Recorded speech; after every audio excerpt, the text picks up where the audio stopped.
క్రమంగా ఏమైపోయింది, అది ఏముంది చేస్తారా, వేసేయండి రండి చూద్దాం అని అడుగుతున్నారు.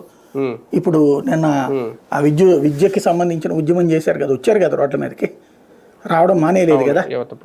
అట్లాగే మొన్న ఈ బలవంతంగా లాక్కున్నారు కార్పొరేషన్స్లో, మున్సిపాలిటీల్లో, అది కూడా ఏదో జెన్యూన్. ఇదివరకు ఓ నలుగురు ఎమ్మెల్యేలు అటు వెళ్ళినప్పుడు అది కూడా వాళ్ళంతటా వాళ్ళు వెంటబడిపోయారు అక్కడ, వాళ్ళ అవసరాలా ఏంటనేది.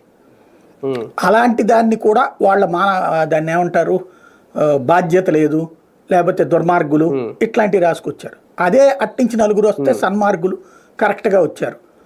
అట్లాగే అప్పుడు ఎవరైనా పార్టీకి సంబంధించి వచ్చినా, లేకపోతే కనుక ఇట్లాంటి ఏమన్నా జరిగితే యాజిటేషన్స్ లోక్ కళ్యాణం కోసం జరిగినట్టు ఇప్పుడు జరిగితే, ఇప్పుడు అంగన్వాడీలు ఆశా వర్కర్లని ఏం చేశారు, రెండు అని చెప్పి ఎవరన్నా బొట్టుగాటుకులు పెట్టి పిలిచారా? లేదు కదా.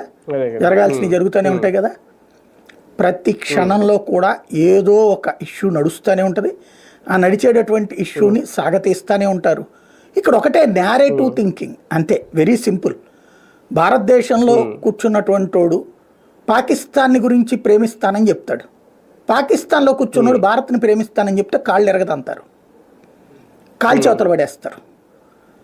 అక్కడికి ఇక్కడికి ఇప్పుడు మన రాష్ట్రంలో జరిగేది కూడా అదే. ఒకళ్ళకి